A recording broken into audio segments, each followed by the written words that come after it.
Hola, ¿qué tal? Muy buenos días a todos ustedes, queridos hermanos y hermanas que forman parte de la familia religiosa de la Tercera Orden del Inmaculado Corazón y de la Divina Misericordia.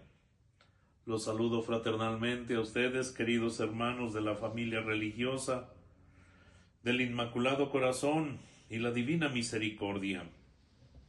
Los saludo a ustedes y a todos ustedes, queridos hermanos fieles de buena voluntad, que se están uniendo a este retiro, a esta reflexión. Que nuestro Señor Jesucristo sostenga nuestras vidas y la Santísima Virgen María sea nuestra intercesora y nos ampare en el camino diario de nuestra vida. Con gusto quiero compartir con ustedes una pequeña reflexión sobre la virtud de la esperanza en este tiempo del jubileo del año 2025, el jubileo de la esperanza. El contexto de nuestra charla, el contexto de nuestro retiro es que estamos en nuestra iglesia y la iglesia está celebrando y recordando, como cada 25 años, un año de gracia del Señor. Y aquí comienza precisamente nuestro tema de la esperanza.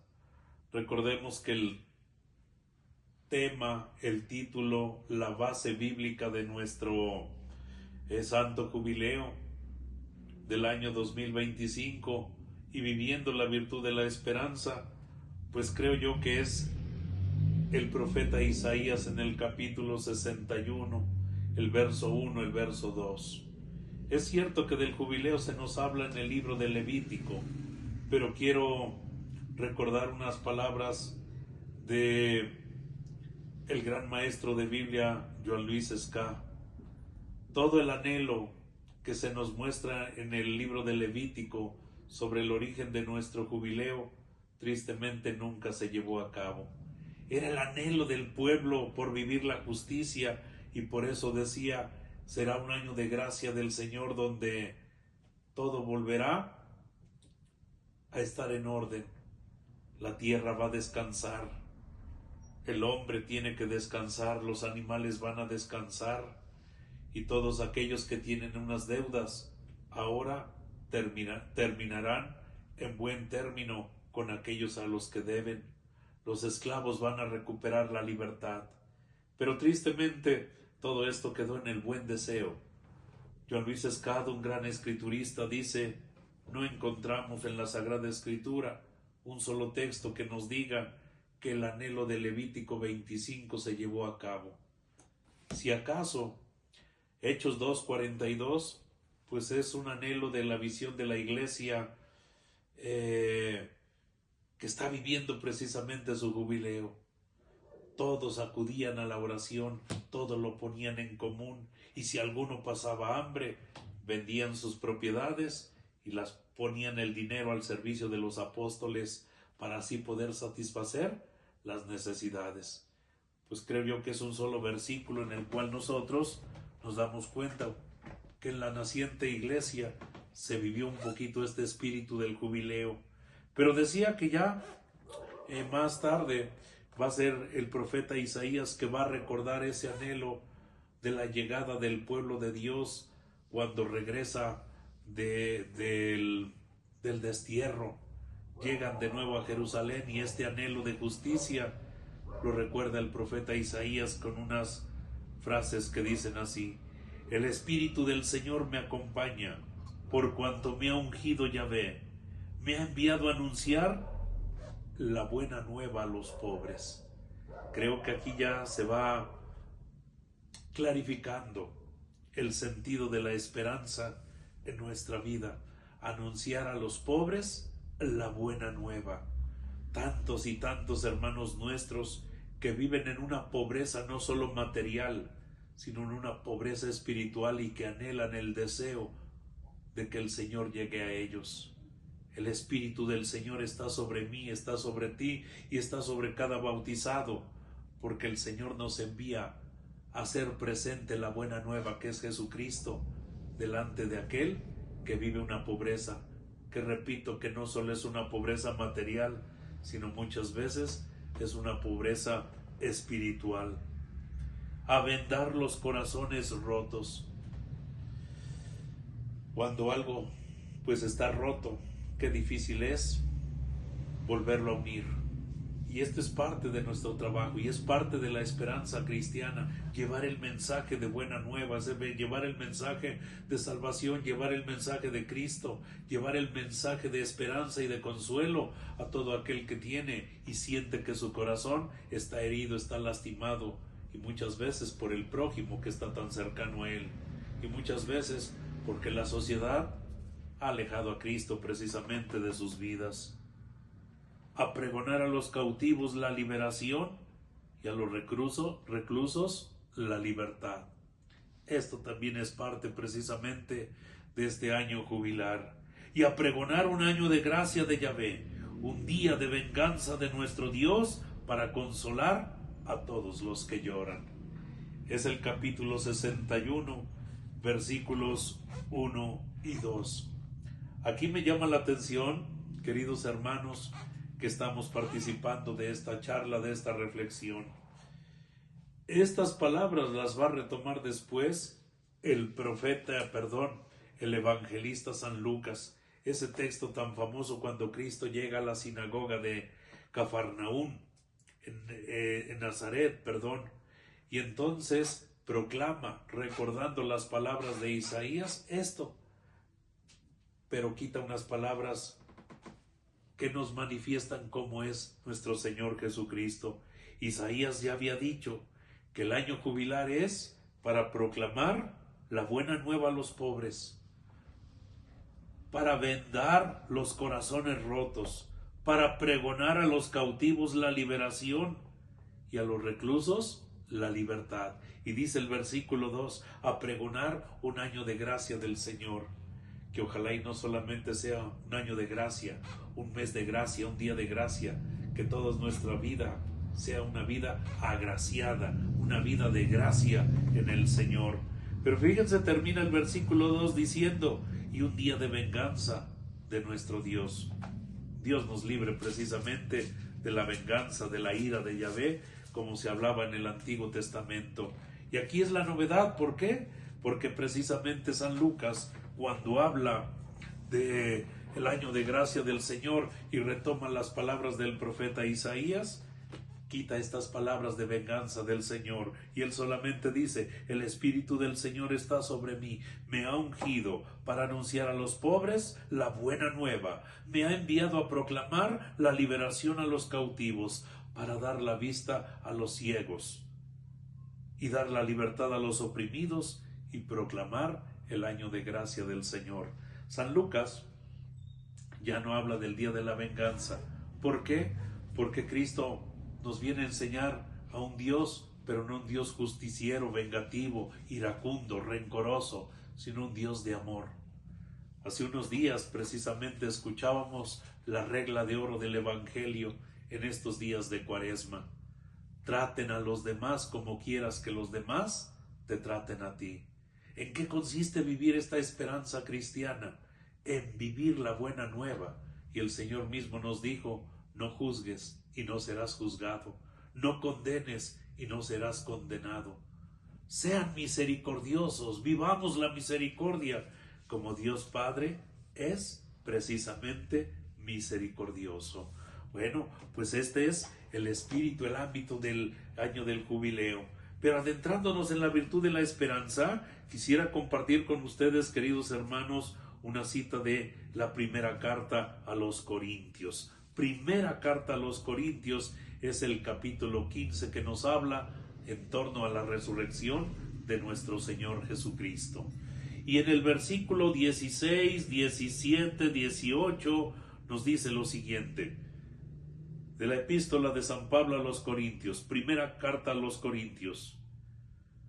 Porque si los muertos no resucitan, tampoco Cristo resucitó.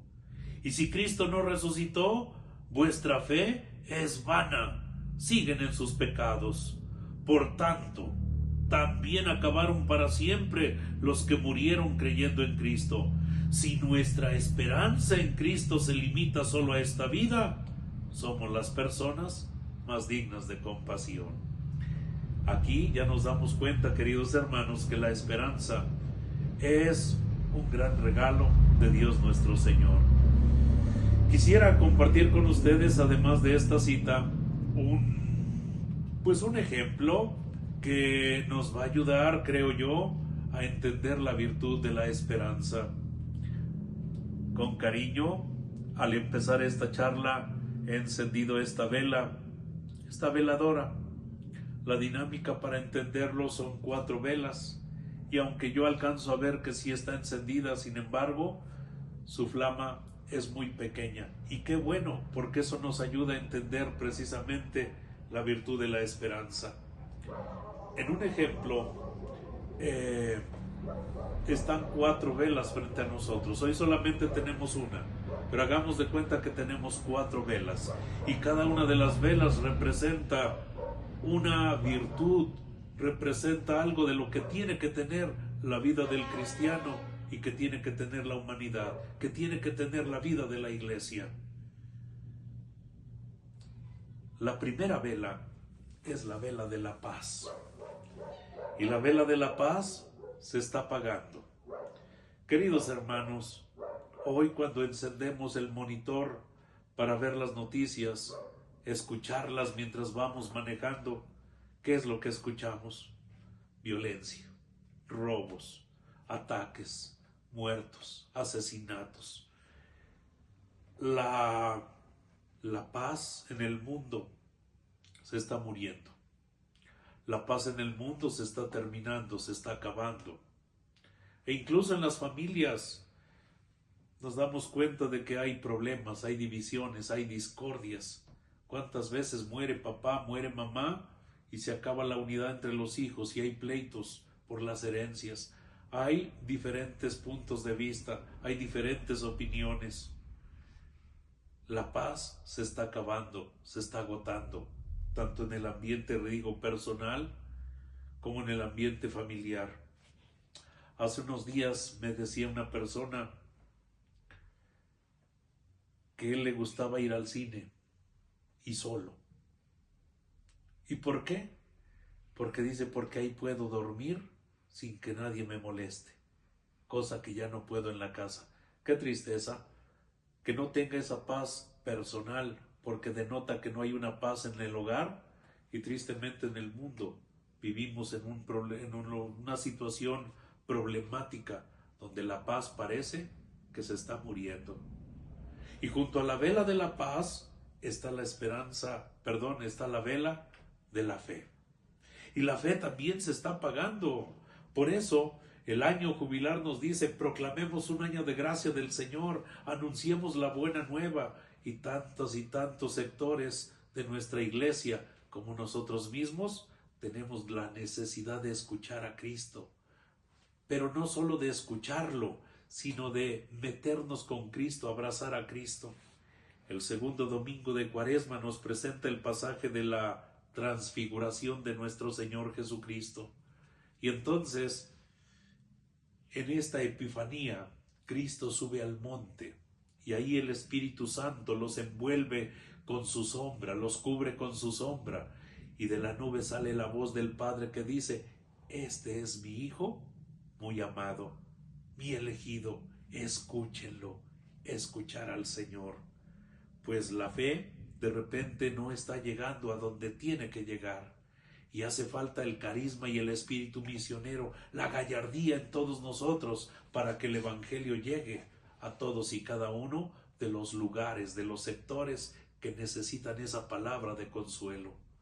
Pero además de que el Evangelio no llega, a veces también es cierto que los receptores nos podemos volver como que apáticos o conformistas.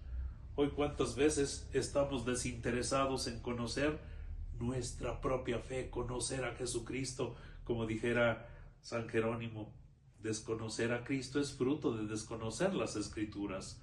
Por lo tanto, desconocer las Escrituras es desconocer a Cristo. También el que recibe el bautismo se tiene que envolver en esta situación de querer conocer cada vez más a aquel que me da la vida. La fe en nuestros pueblos, la fe en nuestras iglesias, a veces es una fe de conservación. y no es una fe viva. Por eso, dice la llama de la fe, me estoy apagando. Y viene la tercera vela, que es la vela del amor. El amor lo puede todo, dice San Pablo. Sin embargo, a veces el amor pareciera que se agota, que el amor acaba, que hay esfuerzo, que hay sacrificio. Sin embargo, el amor que mueve para hacer las cosas a veces se va apagando, se va acabando. Y se va acabando en la vida personal, se acaba en la vida familiar y tristemente a veces en la iglesia podemos ver como que no hay cambios y entonces nos vamos apagando. Se va apagando la llama de la paz, se va apagando la llama de la fe, se va apagando la llama del amor. Pero es en ese momento cuando aparece una cuarta vela y es la vela que hoy nos llama la atención. Yo estoy mirando aquí esta pequeña veladora y repito, quizás no lo alcancen a ver, pero aquí tiene la llama encendida y eso es bonito. ¿Por qué? Porque mientras exista esperanza, la esperanza le puede pasar la llama al amor, a la fe y a la paz. Por eso la esperanza platica con estas tres virtudes, la paz, la fe, el amor, y le dice, no se apaguen. Y mientras haya esperanza, habrá fe, habrá amor y habrá paz. ¡Qué bonito! La esperanza es esta virtud que ayuda, que anima, que enciende lo que parece que se está apagando. San Juan Bosco decía que no es lo mismo tener cristianos tristes que tristes cristianos. Y la iglesia necesita cristianos que, como dice el libro del Coelho, también hay tiempo para llorar como también hay tiempo para reír, y así es la vida de la iglesia. Pero que tengamos tristes cristianos, cabizbajos, agachados, que no tenemos ese anhelo, esas ganas de salir adelante, eso no se vale, diría San Juan Bosco. Por eso necesitamos la esperanza que ilumine la paz, que ilumine la fe y que ilumine precisamente el amor, que la esperanza siempre siga hacia adelante. Ahora bien, queridos hermanos, ¿qué es la esperanza? Compartamos un poquito desde nuestra fe cristiana, desde nuestra fe católica, y voy a leer un número, el 1817, del Catecismo de la Iglesia Católica, que nos va a guiar y nos va a decir qué es la esperanza. Dice así: la esperanza es una virtud teologal, y al decir que es una virtud teologal quiere decir que no depende de nosotros. Depende de Dios, pero a nosotros nos toca abrir las puertas como Cristo abre sus brazos cuando nos reciben para darnos esa infinita misericordia. La esperanza es la virtud teologal por la que aspiramos al reino de los cielos y a la vida eterna como felicidad nuestra. Venga a nosotros tu reino, decimos en el Padre Nuestro, pues aquí es donde entra precisamente esta virtud teologal. ¿Se acuerdan? Segundo domingo de Cuaresma, ya lo hemos citado. Construyamos 3 chozas, dice Pedro, una para ti, otra para Moisés y otra para Elías. Y sin embargo el Señor no quiso que se construyeran esas 3 chozas. ¿Por qué? Porque Pedro, Santiago y Juan tuvieron la oportunidad de poder contemplar un poquito de cómo es el cielo. Sin embargo el Señor dijo, que es necesario bajar a Jerusalén. En otras palabras, el cielo se gana aquí en la tierra. La esperanza es la virtud teologal por la que aspiramos a conquistar el reino de los cielos, pero eso lo hacemos aquí en la tierra. Aspiramos a la vida eterna como una felicidad nuestra, poniendo nuestra confianza en las promesas de Cristo. Por lo tanto decía que la esperanza no depende de nosotros, depende de Dios, pero es la persona la que pone esa confianza, esos brazos, ese es su ser completo en Cristo Señor, que no defrauda. Confiemos en las promesas de Cristo y apoyémonos no en nuestras fuerzas, sino en los auxilios de la gracia del Espíritu Santo. Qué bello cómo la Iglesia, nuestro magisterio, define esta virtud de la esperanza, la virtud teologal por la cual aspiramos al reino de los cielos, aspiramos a la felicidad nuestra, poniendo nuestra confianza en las promesas de Cristo, apoyándonos no en las fuerzas humanas, no en lo que tengo, no en lo que soy, no en lo que conozco, no en lo que sé, sino en los auxilios de la gracia del Espíritu Santo. Queridos hermanos, en este sentido podemos decir que la esperanza es una virtud teologal que no sale, que no brota de nosotros, no emana de nosotros. No es una obstinación de la que queramos estar convencidos, sino que es un don que viene directamente de Dios. Así como poníamos este ejemplo tan pequeño de las velas que nos iluminan, hoy podríamos decir nosotros que hay actitudes en la vida del cristiano que denotan, que manifiestan que no estamos confiando del todo. El día martes, lunes de la segunda semana de Cuaresma, escuchamos el salmo que dice: no nos castigues, Señor, como merecen nuestros pecados. Y el día domingo, el día de la transfiguración, ¿recuerdan ese salmo tan bello? Si el Señor es mi luz y mi salvación, ¿a quién voy a tenerle miedo? Si el Señor está conmigo, ¿quién podrá hacerme temblar? El Señor es la defensa de mi vida y con Él siempre sigo adelante. Haciendo una reflexión, ¿cuántas veces como cristianos confiamos no en Cristo? Dice el Catecismo de la Iglesia, confiar en las promesas de Cristo, y sin embargo a veces buscamos lo que no es Cristo para darle felicidad a nuestras vidas. El hombre en el día de hoy a veces busca unas respuestas que satisfagan su vida inmediata, y es ahí donde nos damos cuenta que pecamos a veces contra este mandamiento que dice: amarás a Dios sobre todas las cosas. Pero no lo amamos a veces sobre todas las cosas y ponemos nuestra confianza no en Dios, sino en lo que tenemos. ¿Cuánto vales? ¿Cuánto tengo? La virtud de la esperanza nos llama precisamente a poner esta confianza en Dios nuestro Señor. Él es nuestro baluarte. Fíjense cómo los salmos van denotando algunas palabras tan bellas. El Señor es mi roca firme. Cuando hay peligro, el campesino, cuando había guerra en tiempos del Antiguo Testamento, ¿dónde se escondía? Pues atrás de las piedras. Por eso decía: el Señor es mi roca firme, es mi baluarte, en el que igual yo me pongo a salvo. El Señor es nuestra roca, el Señor es nuestro baluarte, en el Señor nos sentimos seguros. El Señor es mi escudo. El guerrero confía en el escudo que lo va a librar de los golpes, del ataque del enemigo, de la espada. Y por eso dice: el Señor es mi escudo, el Señor es mi roca fuerte, el Señor es mi seguridad. Esto es parte de vivir precisamente la esperanza, pero a veces, repito, defraudamos al Señor. ¿Cuándo? Cuando Él no es nuestro escudo, no es nuestro baluarte, y lo andamos buscando por otros lados, y confiamos más a veces en las cosas materiales que tenemos. Pecamos contra la esperanza cuando la primavera de Dios la oscurecemos con el otoño. Pecamos contra la esperanza cuando el amor de Dios deja de ser un fuego eterno y nos falta la valentía de tomar decisiones que nos comprometen para toda la vida.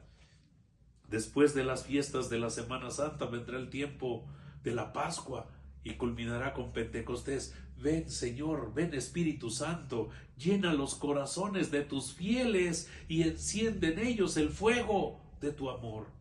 Ya decíamos que la vela de la esperanza va a encender y mantener viva la llama del amor en nosotros, pero recordemos que el amor es Dios, que el amor es Cristo, y que cuando hay amor habrá trabajo por la iglesia, y que cuando hay amor se luchará por seguir adelante para que Cristo salga siempre reluciendo sobre el mal y sobre el que engendra precisamente el mal, el demonio. No olvidemos, queridos hermanos, que Dios es un Dios misericordioso, y qué bueno que San Lucas quitó de lado lo de el Dios vengativo, el Dios justiciero. para proclamar la venganza de Dios. Dios es compasivo, Dios es misericordioso, Dios perdona siempre. No nos cansamos nosotros, ni nos cansemos de pedir perdón. Cuantas veces vayamos a Cristo, Él siempre nos va a recibir. Dios perdona todo, Dios perdona siempre. En este ámbito del año jubilar, si la esperanza es confiar en el Señor, si la esperanza es poner nuestra confianza en las promesas del Señor, Él nunca nos va a dejar de su lado. Y a este respecto podría yo decir que la esperanza es una virtud ciertamente teologal, viene de Dios, depende de Dios, pero es el hombre el que la debe de conquistar. Y así la virtud de la esperanza siempre quiere encontrar un corazón joven. ¿Y cuál es ese corazón joven? No precisamente el joven en edad, sino el que tiene sus años, pero tiene su corazón vivo. Y aquí podríamos pensar en dos personas que aparecen en el Santo Evangelio y que siempre depositaron su confianza en las promesas del Señor. ¿Por qué? Porque mantenían una esperanza viva. Simeón y Ana. ¿Se acuerdan? Cuando María lleva al niño y lo presenta en el templo, estos dos personajes, ancianos en edad, pero con un corazón joven, manifiestan precisamente esa esperanza, ilusionados, llamados para encontrarse con Jesús en el templo. Lo ven, lo abrazan, nunca se cansaron de esperar, si vivieron bendecido el último tramo de su vida.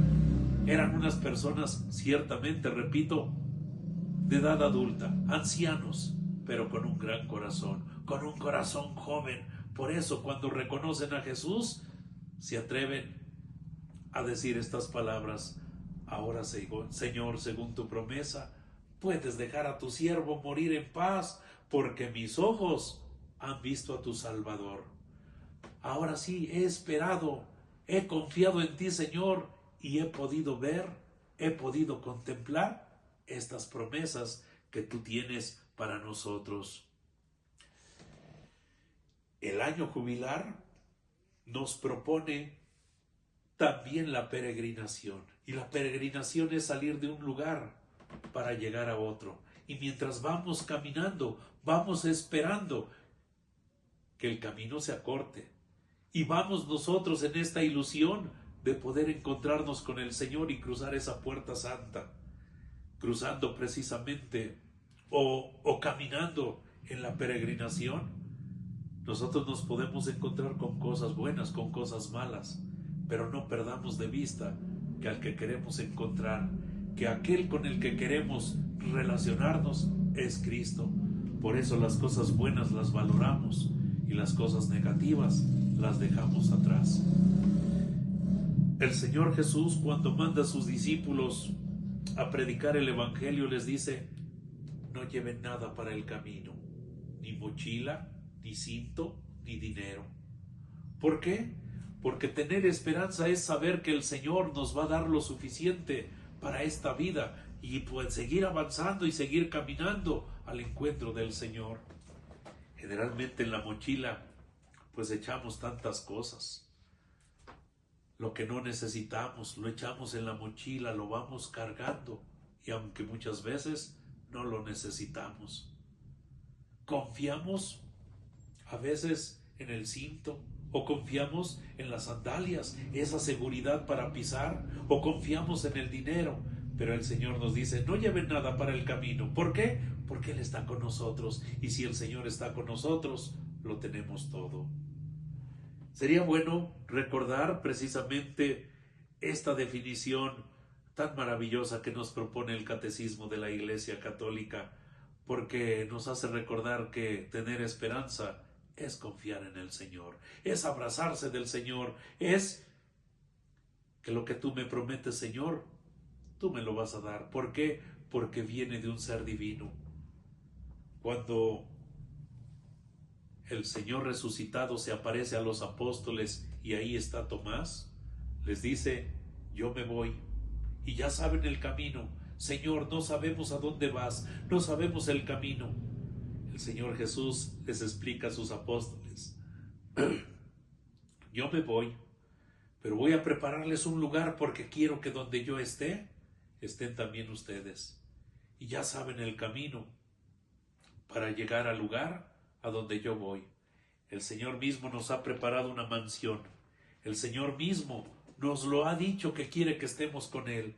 Por eso, leyendo y releyendo esta definición que da el catecismo sobre la virtud de la esperanza, decimos: es la virtud teologal por la que aspiramos al reino de los cielos. No perdamos de vista que el Señor nos lo ha prometido. Él tiene una mansión para nosotros, pero esa mansión hay que ganársela aquí en la tierra. Y para ello recuerdo esta regla de oro del Evangelio que nos propone el Evangelio del día lunes segundo de Cuaresma: no juzgues y no serás juzgado, no condenes, no serás condenado. Trata a los demás como quieres que te traten a ti. Sé misericordioso como Dios Padre es misericordioso. Y luego termina con una frase diciendo: porque con la medida con que midas, serás medido. Que nuestra medida sea siempre la medida del amor. La esperanza es la virtud teologal por la que aspiramos al reino de los cielos, por la que aspiramos a la vida eterna como felicidad nuestra, poniendo nuestra confianza en las promesas de Cristo y apoyándonos no en nuestras fuerzas, sino en los auxilios de la gracia de Dios. ¿Y tú confías en el Señor? ¿Y tú pones tu confianza en las promesas del Señor? Un modo de acercarnos a Él es la palabra de Dios. Ya nos lo había dicho en este segundo domingo de Cuaresma, cuando decía: la voz que sale de la nube es la voz del Padre que nos presenta a Cristo. Este es mi Hijo amado, escúchenlo. Y tenemos la oportunidad de escucharlo en su palabra, de escucharlo en cada Eucaristía. Domingo a domingo el Señor nos está hablando y nos está diciendo cuán grande es el Señor. Uno de los salmos que nos invita precisamente a vivir esta confianza y esta esperanza en el Señor es el Salmo 118. Cada uno lo puede leer, releer y meditar precisamente en este ambiente de retiro, de charla espiritual. El Salmo 118 dice: aleluya, dad gracias a Yahvé, porque es bueno, porque es eterno su amor. Diga la casa de Israel: es eterno su amor. Diga la casa de Aarón: es eterno su amor. Digan los que están por Yahvé: es eterno su amor. En mi angustia grité al Señor, me respondió y me dio respiro.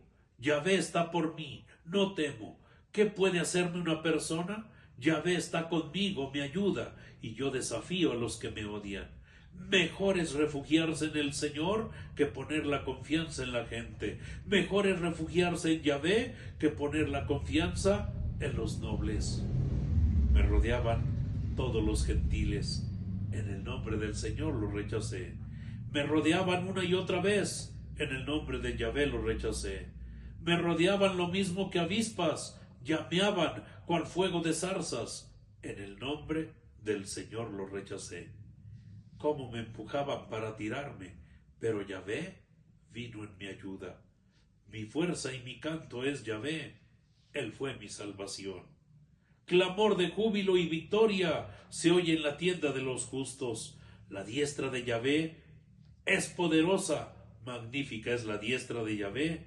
La diestra de Yahvé hace proezas. No he de morir. Viviré y contaré las obras de Yahvé. Me castigó el Señor, mas a la muerte no me entregó. Abridme las puertas del triunfo y entraré dando gracias a Yahvé. Aquí está la puerta de Yahvé, los triunfadores entrarán por ella. Te doy gracias por escucharme, por haber sido mi salvación. La piedra que desecharon los albañiles se ha convertido en la piedra angular. Esto ha sido obra de Yahvé. Nos ha parecido un milagro. Este es el día que hizo Yahvé. Exultemos y démosle gracias. Gocemos en él. Yahvé nos ha dado la salvación. Dadnos el éxito, Yahvé. Bendito el que entra en nombre de Yahvé. Os bendecimos desde la casa de Yahvé. Yahvé es Dios que nos ilumina. Tú eres mi Dios, yo te doy gracias. Dios mío, quiero ensalzarte.